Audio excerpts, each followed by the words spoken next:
But I was born in a family where none of the women have ever worked. I would want to be known for my own intellect, for my own achievements, and for who I am, rather than just be associated with the relationship that I have with someone. And I think that event redefined me. And at that moment, I was 17 and a half.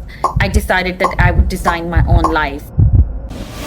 My name is Amna Ajmal. I'm the Executive Vice President for Mastercard in the region of EMEA. Someone who knew that I was not ready and took the risk on me. It taught me a lifetime lesson that nobody would ever be ready for a role, and you need as a leader to take risks on people and help them through that journey. You made a lot of career changes. What is your blueprint? So I'm not sure if my answer would resonate with a lot of people, but most of my choices were illogical. Don't overthink. Come on, go ahead and do it. Is it something different? Yes. Are you going to learn something new? Yes. Go ahead, do it. Say your career spans 30 years. I mean, 1 or 2 years is just a blip. It doesn't matter. Even if you do completely wrong. I look after like 80 markets, 40 plus where we have a presence. And you have to think about scale. If it doesn't scale, it doesn't work. You have to be in it to win it. You can have a vision, but if nobody follows that vision and it's just in your head, it doesn't matter. I always say strategy is overrated and execution is underrated. Second, I would say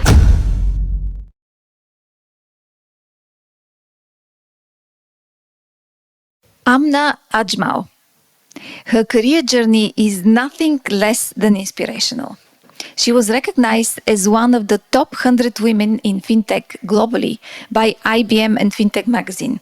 And she was recognized as one of the top 25 women leaders in fintech globally. She is the Executive Vice President for Market Development in Mastercard and is managing 80 countries in EMEA.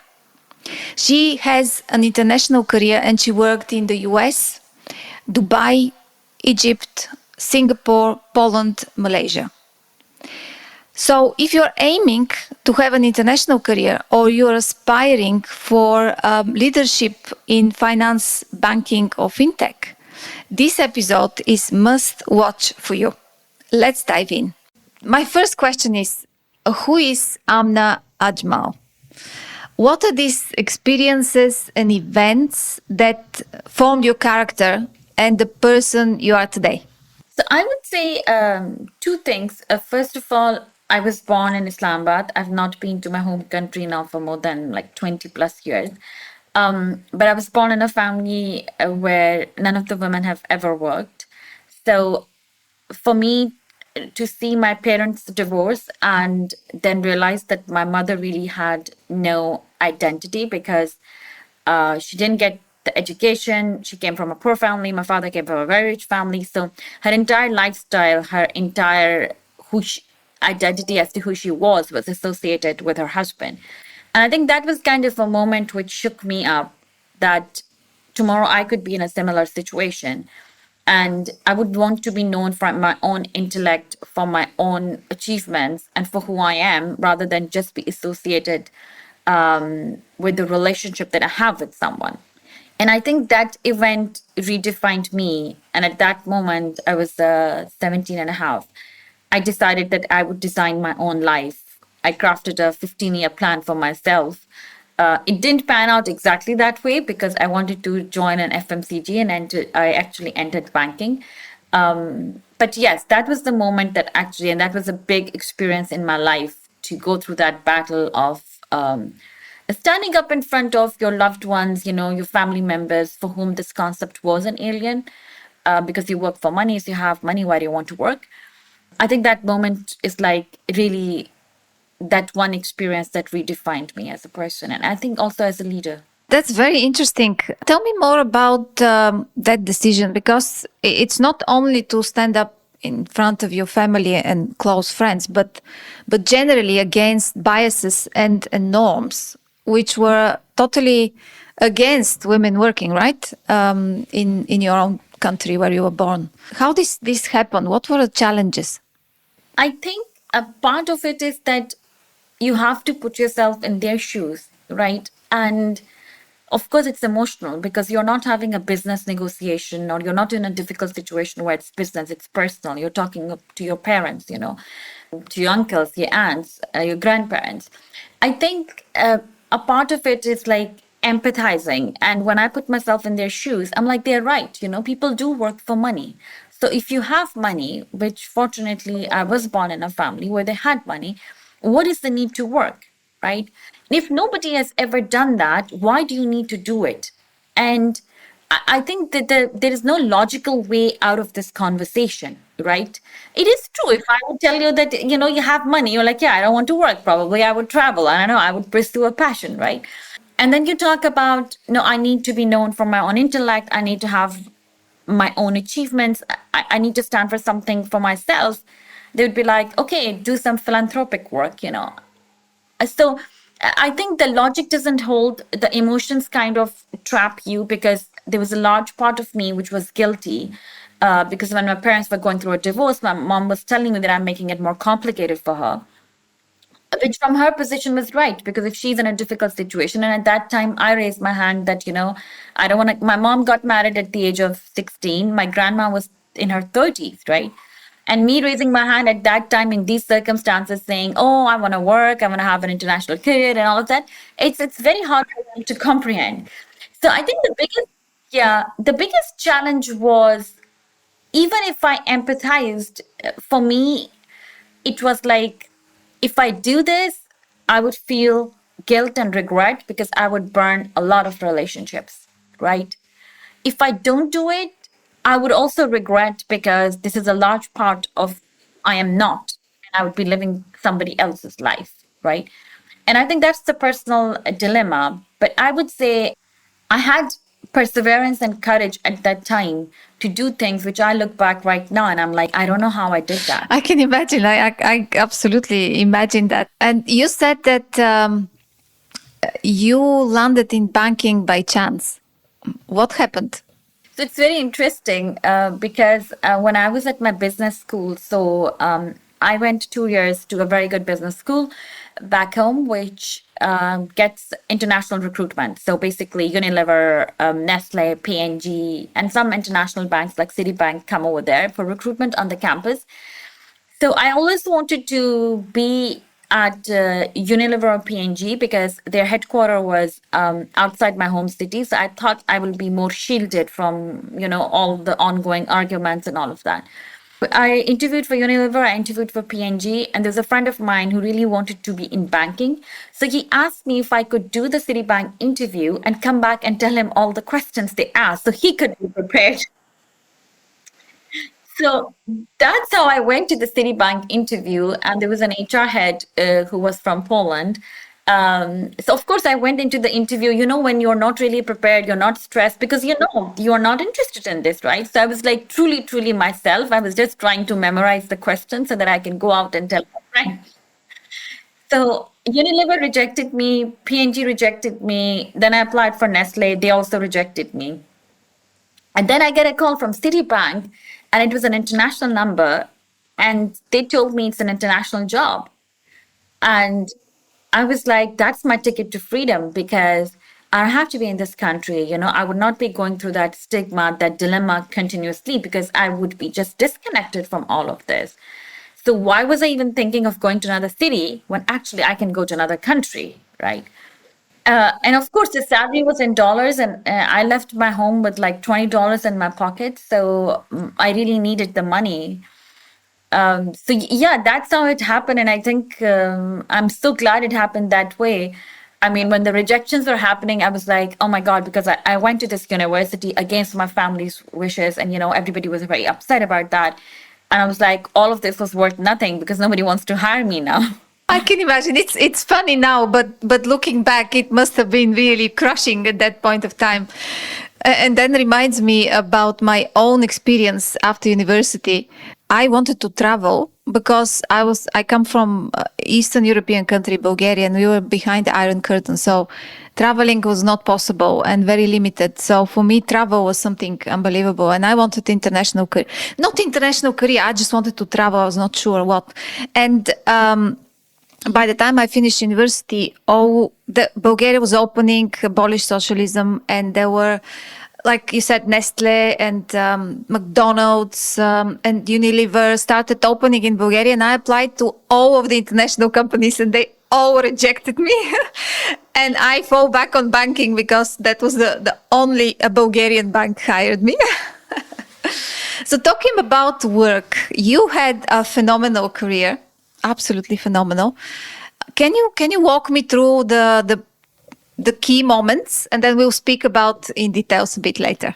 I started my career, as I told you, Citibank recruited me in this International Management Associate program.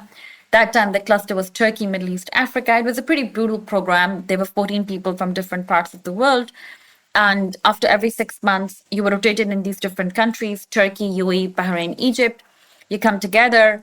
Either you're fired at the end of 6 months or you move on to the next rotation. I think it was a unique program. I'm glad I went through it because I think it was tough and it prepared me for the real corporate life, because you were judged based not on your 6 months of work, but based on a 30-minute presentation. And that's the reality of corporate world. So I did that. UAE team wanted to hire me as a permanent placement after the program. I wanted to go to Egypt. So it was a strange choice. So I chose Egypt over UAE. I lived in Cairo, right behind Tahrir Square. It was a very interesting experience. Then I moved to Citibank London. I always wanted to study in the UK, which also was another thing that I was not allowed. So I went to LSE to do my second master's in finance.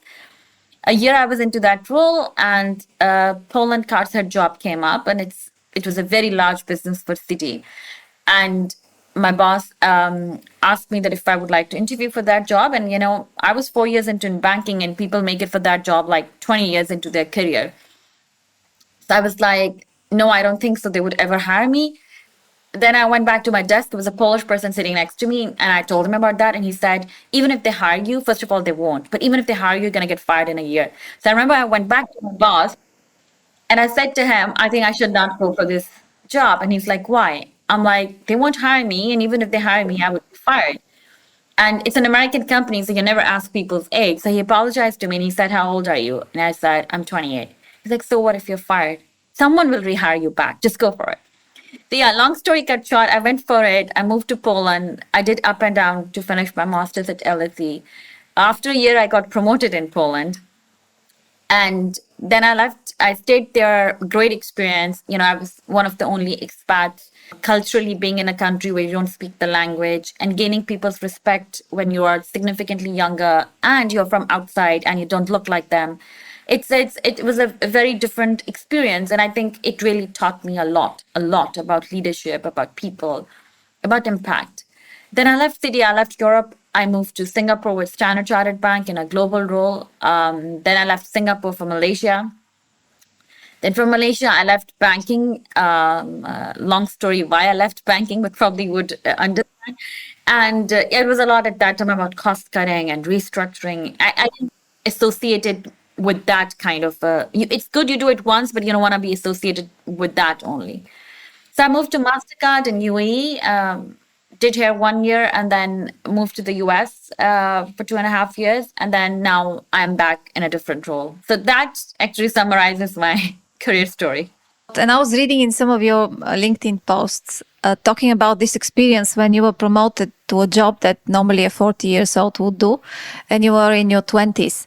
So what do you think were the key qualities that made you be promoted at such a young age, shall I say? So I think there were two things. First, because, and maybe it could be that I had burnt so many bridges and I wanted to be successful, right? For me, there was no going back, right? So I developed a lot of content early on in my years. Like, for example, if you know, Citi has an investment operations arm, right? Consumer banking doesn't have much to do with investment operations. But on my weekends, I would go to investment operations to see how the investment is booked in the system, right? I would sit with the collection folks after I would have done my job in the night time to see how collections makes a call. So I think I had content which was significantly higher than what most people would have in that time period. So let's say I had 4 years of working experience, but my content was like around 8 years of working experience, right? I think second was, I know we say that leaders can be coached and they can be trained, but there were some basic fundamental values like empathy or curiosity or listening to people before you start speaking. I think those were the kind of traits, but more importantly, I still thank the person who took the risk on me. I was for sure not ready, and I did not believe even in myself because I said I can't do it and I should not be going for the interviews, right? But someone who knew that I was not ready and took the risk on me, it taught me a lifetime lesson that nobody would ever be ready for a role and you need as a leader to take risks on people and help them through that journey. So I would say these two things, but I give credit to the leader who really took a risk on me, which could have backfired completely. Well, it was curiosity that made you learn so many things, and then you were very lucky to have such a great boss and a leader in the company who gave you opportunities. Well, that's amazing. You just went through your career, and you've been in charge of product innovation and now market development. So these are very, very different, distinctly different, and they have their own unique challenges. So how do you balance? How do you balance the need of innovation with scaling and growing and establishing new relationships for your business? Sure. So first of all, I also transitioned from a B2C company to a B2B because in banking, when you manage a P&L, which I did, I never saw my customers, right? There's always a consumer book that you manage, right? Now in my current role, I manage clients, right? So these are C-suite relationships that I have to build. I see my customers, it's not just consumer. So I think that B2C, B2B transition is the first transition. I think second is banking is still not technology. And where I am today, Mastercard, it's a technology company, right? And the third transition is what you're talking about, which is like, yes, there's a need to innovate and their products and all. And then there's scale because I look after like 80 markets, 40 plus where we have a presence. And, you have to think about scale. If it doesn't scale, it doesn't work. So I categorize strategically my priorities into three areas. One is win. You have to be in it to win it. So you need to forge those partnerships which will help you win in the marketplace. The key players in the respective industries, you need to make sure that you're in it to win it. Second, I would say is scale. That's where you have to commercialize those opportunities based on your existing product suite or existing capabilities. Third bucket for me is innovate. That's when commercialize, innovate. Innovate is where I would put that because if you don't even have those partnerships, you can't innovate, right? And if you don't have those partnerships which are working successfully for you and for your customers, then you can't innovate. So for me, that's the third bucket, which is you deliver on your clients' current challenges. You make sure that you're addressing their pain points, but simultaneously you're educating them that that's today and this is how the future would look like. And these are the interesting new technologies. These are the new interesting ways of payment or new ways that could redefine your industry. And then you start working on that. So I think those are the three buckets in which I actually categorize my priorities and I work with my clients in the same way. Yeah, great. You said it very well there at the end that you solve the client's needs at the moment, but you also show them the way forward and you're showing them what potential tools and how you can help them, help their clients, which is the next step. And I guess this is what makes you successful. So you made a lot of career changes. What drove these changes? How did you go about? Why did you decide to go from one to another? Is there a pattern? What is your blueprint? So I'm not sure if my answer would resonate with a lot of people, but most of my choices were illogical, right? I mean, if I just take countries for an instance, I left UAE for Egypt. I left London, which was city's headquarters for Europe, for Poland. Then I left Singapore, which was Standard Chartered's headquarters for Malaysia. And then I left banking at the peak of my career to come to technology and payments. I left US for Dubai when I was expecting my twins. I think there were two guiding factors. One, and a lot of my career moves and geographical moves that I did, I was a single person. I think one was that I knew that there's nothing called cookie in the plate and cookie in your stomach. I mean, there is a risk and reward equation. And I did not have a social life. I am not saying everybody should do that. That's why I said my answer may not resonate. But I gave a lot in the beginning to my career. I would change countries the way people won't even think about changing an apartment, you know. So, but I took those risks because I wanted to grow, I wanted to invest in my career, and I wanted to capture every opportunity that comes my way and puts me out of my comfort zone, right? So going from managing a 6 people team to a 300 team is a massive, massive change, right? And 6 people team, you know everybody. And a 300 people team, it's a completely different way of operating. But I knew it's putting me out of my comfort zone. You know, going to a country where you don't know the language, you don't know the regulations, but you're running a P&L, again, it's a risk. So I think I took all those risks because I always had this hunger or desire to learn more, to experience more, and experience the uncomfortable and the new, right? And that was one part of that drove it. Second part to my earlier comment was I think a lot of it was intuition also, that I felt that this could be the right thing to do. Like when I was leaving Citibank, I was interviewing in the US from Poland. And a lot of people told me that, you know, you're a top talent, you know, you should go to Citi US. And I left them for Standard Chartered, which is not as big a bank as Citi, you know, and I landed in Singapore. So it was more of my intuition that yes, at this I can always be in the US. I need to be in Asia at this point in time. You know, I would love experiencing Asia.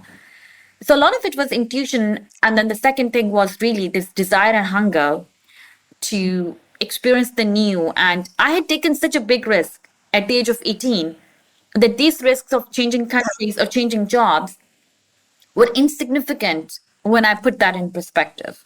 Yeah, well, that's absolutely truth when you think about it. Standing up to your family and just leaving them behind against all their wishes.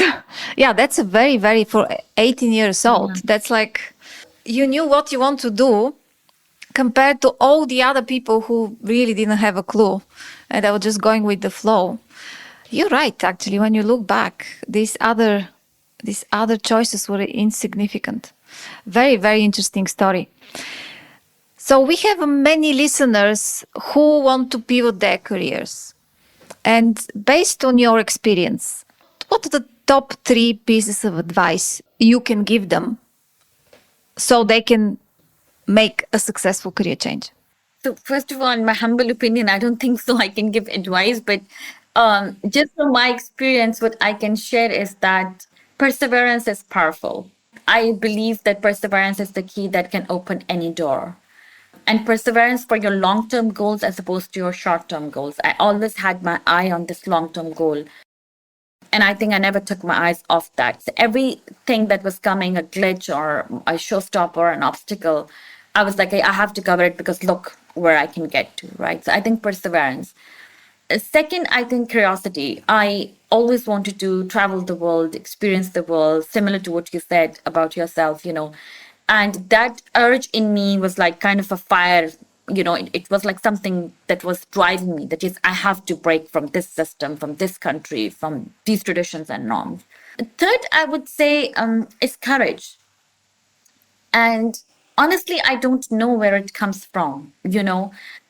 Me and my sister were raised exactly the same way, and she got married at the age of 21. You know, she just wanted to have the same life as my mom did. I mean, she's well educated, but she didn't have any of this. So I guess both of us reacted completely differently to my parents' divorce. But I think probably there's a crucible in everyone's life, or if not, you can observe other people's crucible. But reframing those experiences and see how they could redefine you probably gives you courage. And I think that's what gave me courage when I reframed my experience and the context that I was in and said, no, this is not what it should be. It could be like this. And I think that journey gave me the courage. Last, in my corporate world and career world, purely professionally, I would say in the technology, in the financial services world, you always have to reinvent yourself, you know, and I think that's largely understated. People feel when you become an executive vice president and you're a senior leader, it's okay because you have large teams working for you, right? But I was so curious about artificial intelligence, I enrolled myself in a business school course for that, right? I don't have the time for that. I'm doing like 1,000 things, but I want to take out time for that because I know that my clients are looking for that. And yes, my team can provide that, but I want to remain relevant. And it's important to keep on reinventing and reinvesting in yourself to remain relevant in the times that you are living in. You're absolutely right. I saw some of your research on AI. It was very interesting, especially the one that was creating the photographs. You made the list of top 100 women in fintech twice, right? And you are in the top 25 women leaders in financial technology. So, what are these qualities that you attribute this success to? What are the main qualities? The first, I would say that I think as leaders, we have to admit that we don't know it all. I always knew that I don't know it all. Surrounding myself with people who really brought something that I didn't have. There was content, it was a different style of leadership, it was an expertise that I didn't have. Like when I entered from a B2C to a B2B industry, and then when I was in a client facing role, I did not know how to strike partnerships or structure the deals, right? Which probably in banking you only know in the corporate banking world, but I came from consumer banking, right? So I had very strong leaders in my team and a very strong woman leader. And I asked her simply, you have to teach me this, right? And I think people appreciate that level of humility and they open up first of all more to the leaders, and trust is formed in a way that's really deeply connecting the leaders and the team.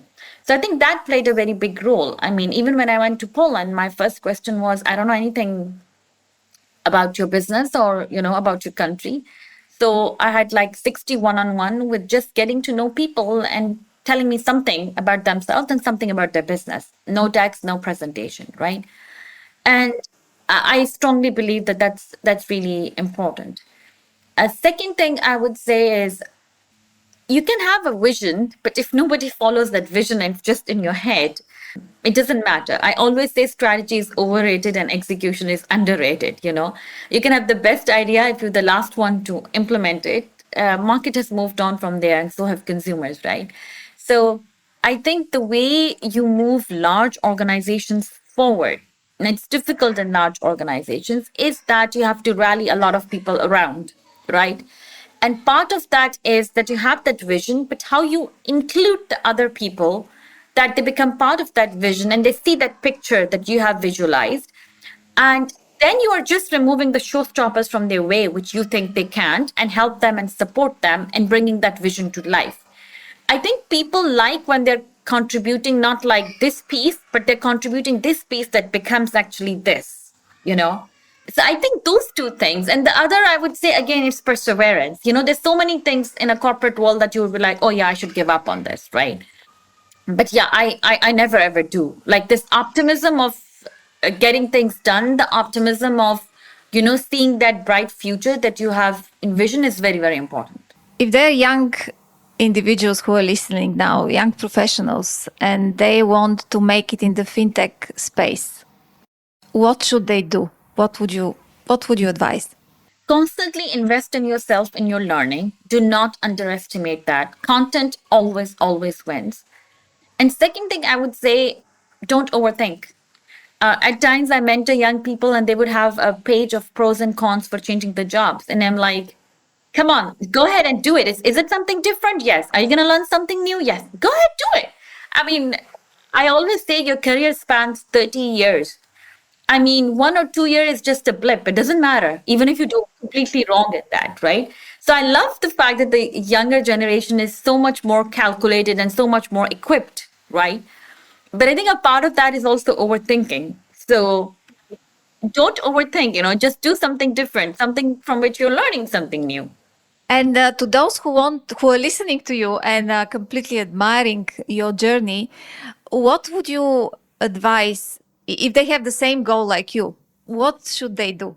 Challenging the status quo is an extremely important trait, both in your personal and professional life. And I love this story, which I've posted on LinkedIn several times. Why is the cat there? In just quick 60-second, it's from Paulo Coelho's book, Like the Flowing River, where there's a monastery where the master always has a cat next to him. So he really loves the cat. He passes away. His disciple keep the master's cat. Then the disciple passes away, people replace the cat with another cat. At one point in time, nearby villages and writers started talking about how important a cat is in the process of meditation. And people used to come to this monastery for the cats. And 1,000 years passed by, a master came and he asked, why is the cat there? And then he was allergic to animal hair, so he got rid of the cat. And then people started talking about how you can still meditate and, achieve the Zen, and cat really doesn't play a role in that, right? But the message of the story is that it took 1,000 years for somebody to come and ask, why is the cat there? And the answer was, well, the cat is there because it has always been there. So I think asking this question, that why is the cat there? Like, why is the thing done in a certain way? That would help you carve your own path. Even in the professional world, you go in a corporate and you blend in, right? But just if you take a step back, you're in a new environment, just asking why is it done that way? A lot of innovation is not about bringing in new things, but it's about doing the current things in a different way.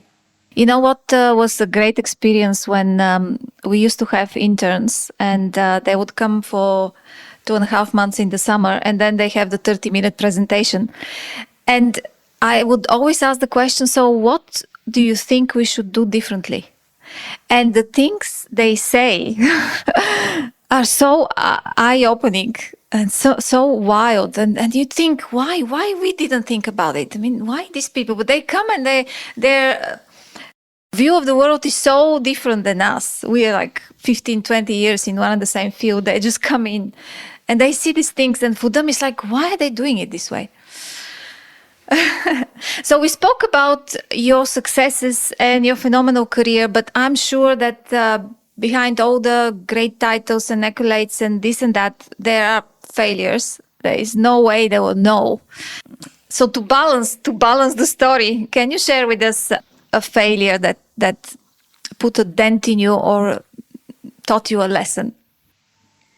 Well, there are many, there's a long list. But I would say two. One, that I prioritize my well being and health much less than what I should have. So work always took a priority. And then one day while I was living in Warsaw, it was a wake up call for me because I was diagnosed with IBS. My lifestyle wasn't good. My exercise was not there at all. So I think I just realized that life is much beyond work. And I had to change completely my diet plan. I had to introduce exercise. It was like a lot of 6 months of being on a completely different diet, having a diary to note what you eat, what you don't eat. And I think it's important, especially the way the corporate world is, or even if you're an entrepreneur, to just have that realization that you don't need to reach a point of things breaking and falling apart. It's important to prioritize your well-being. And I think a lot of us learned that lesson late. At least I learned it pretty late. Second, I would say that I did restructuring twice in my career. And the first time I did it in a very practical way. Okay, I need to learn about employee relations, I need to learn about labor unions, and I go to a town hall. This is the message that I pass. We have severance packages, and that's how we conclude. And I just realized after that how wrong I was, because at the end of the day, it's not a pragmatic exercise that you're doing for your company because it will impact your P&L. You are impacting people's lives, you know. You're impacting their lifestyle, their income, their children's education. So it has to be done in a much more human way, you know. It has to, it will never make sense to people, but you can do it in a way that the impact is minimal and you can do it from a place of empathy. And I don't think so. I got that lesson the first time around. And it impacted me when I saw the impact on people after the restructuring was done, that I did it in a terrible way. It could have been done so differently, you know. And it's unfortunate I ended up doing another restructuring in my career, but at least that learning remained with me. And I think I was very much personally impacted by it because you feel that you failed as a leader, you failed your people. And that's a very emotional and not a very pleasant experience to live with in your career. Yeah, I can imagine. And especially what's happening now in the world in tech and finance, it's happening a lot. So we have to double down on being empathetic and helping people rather than the other way around. This was an amazing discussion, and we spoke about work, but outside the work, what are these things that rejuvenate you? What are hobbies and things that you keep sane from this crazy job you have, crazy huge job you have? So my personal life is more crazy than work. I have three kids. So I have a daughter who's going to turn 6, and I have twin boys who are going to turn 4. Somebody told me that the world is designed for people with 2 kids, and that's why God has given you 2 hands. And I think it's totally true. I would say they keep me very, very grounded. At times, there's a very tough day that I have at work, and I come home and I talk to my children, and it's like it completely puts it in perspective. So I think that's like really a blessing. I believe motherhood really changed me a lot in a lot of positive ways, drawing boundaries, and how actually you have to be in the moment, present. I cook, which I learned pretty late in my life. I learned it in my first maternity leave. And then my daughter had a lot of intolerances, which actually pushed me further to find recipes for her and cook for her. And I exercise. I do TRX and kickboxing 3 times a week. And now I'm trying to write a book, which I plan to finish by end of next year. So yeah, I think writing helps me disconnect from my job and just focus on something.